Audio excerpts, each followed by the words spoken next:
Welcome to Cross Platform Podcast, where we discuss how to solve productivity problems across platforms. I'm Augusto Pinaud, And I'm Art Gelwicks. and we are in our segment of the news of the week. And even that this was the topic of the week for Anything But Idle, the feature story, we still want to cover this because I think it fits so well with the theme, the cross platform. And the first news is Google turns all Macs and PCs into Chromebooks with Chrome Flex. And we have, I don't think we have covered, we may or may have not covered Cloud Ready in this show. I honestly don't We remember. we have talked about it in the past Okay. from a hardware. I believe one of our hardware episodes early on we talked about how Cloud Ready as a capability and as a platform opens up the cross-platform functionality that you have because you can then develop a longer life of the devices that you That have. was a device. But what's nice about this is up until this point, Cloud Ready has always been kind of that secondary thing. It was this kind of hacker way of doing, granted, simplified, but it was still a kind of a hackerish way of converting, say, an old PC into a Chromebook or a Chromebook equivalent. Well, since Google bought Cloud Ready and now has put it under this brand of Chrome OS Flex, they've been expanding and modifying the implementation to make it really useful now as truly part of the Google Chrome OS ecosystem. Yeah. So to me, this is a validation of that thinking to say old hardware that's sitting around doesn't have to be dead hardware. It was all state of the art at one point in time. It still has that potential to have a lifespan. Now, that said, there's a lot of things that Chrome OS Flex does not support.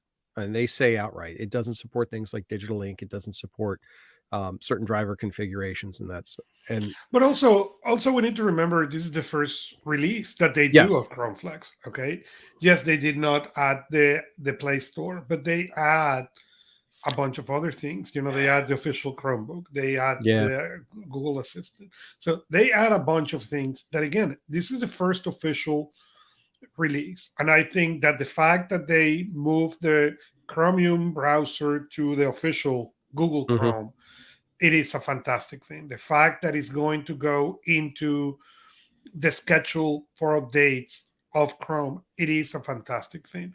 So I really think it's a matter of time for Google Play Store to come. Even one of the things they announced is if you go family or school or enterprise, you can add this Google Chrome OS Flex into now your devices and manage the devices. So I think it's a matter of time for the Google Store appear in those devices and more. The other thing that I think intrigues me a bit about this is that if this Chrome OS Flex gets its feet under it and really starts to get some following, we may see a broadening of hardware available for this, because up until this point, you had to be, quote, officially a Chromebook. You have to be officially supported. Well, now that could be any number of different devices. So that could be very promising. Well, and I think for education, this is something we saw at the beginning of the pandemic. And I don't think it's a problem that has been solved. It's a problem that we stopped talking about it, that is different.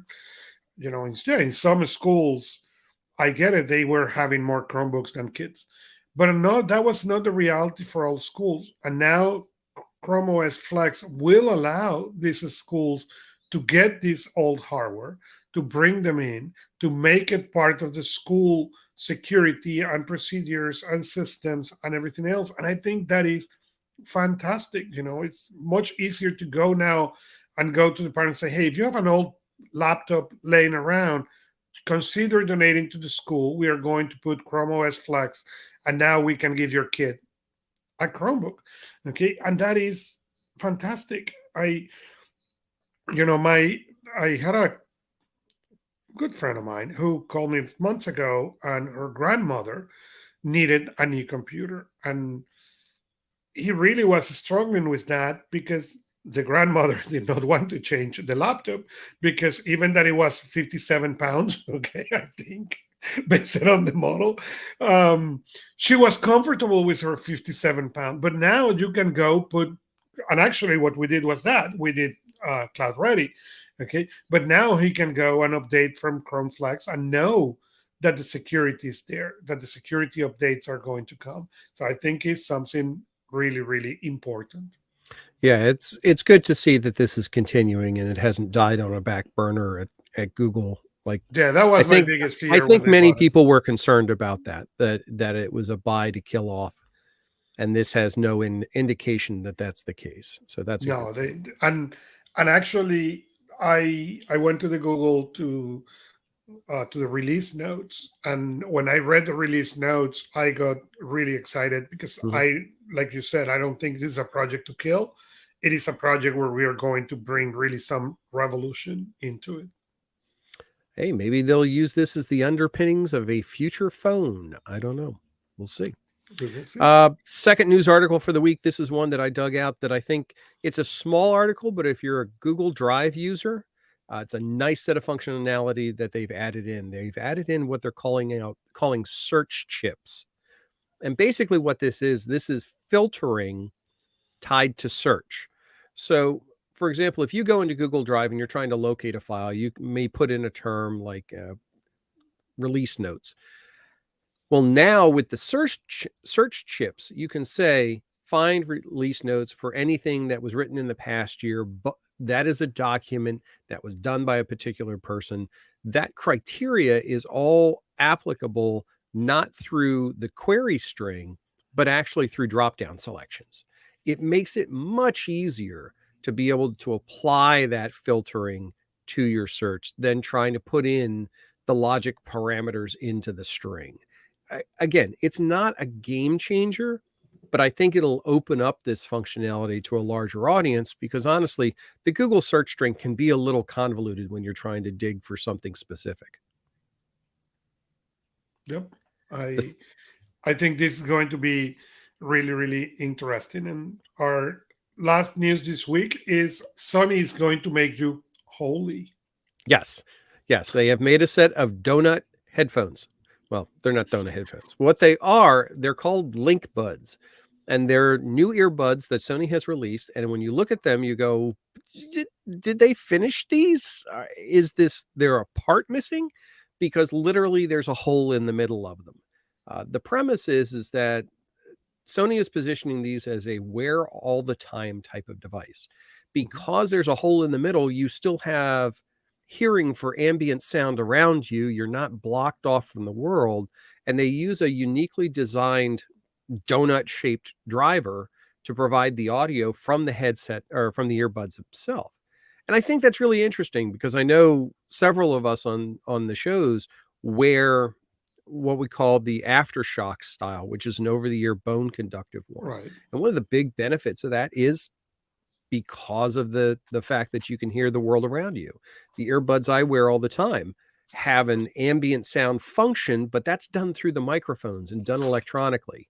This is just, yeah, there you go. If you're watching this show, If you're Augusto's watching the got show, here is one his of those examples he's of got there. his ear shock or his that aftershock style, the bone conductive style. And I admit I wear those all the time when I'm outside working because then I'm still aware of what's around me. These type of earbuds are a perfect example of that. If you were a runner or an athlete or something like that, I could absolutely see these buds being useful because they're very small, very compact, and you can still hear everything around you. So it's an interesting design. It's unique to my knowledge. It'll be interesting to see how well they're received. They're not exactly cheap. I wouldn't want to lose one, but could be the start of something interesting. But I'm going to start to knocking on wood. But I remember when the initial AirPods came out, and oh, we are going to lose them. We are going to lose them. Even not only that, there is a ridiculous, in my opinion, set of accessories so you can now put wires, okay, to this thing, so you don't lose them. I know people lose them, but I don't think people lose that many as we originally were afraid of. No, Number one. And number two, I think by now we're used to carry these things. So I don't think losing them may be a big issue. Yeah, I don't think we lose the individual earbuds. If anything, we lose the whole case with all of it in. I mean, we misplace the whole stinking thing.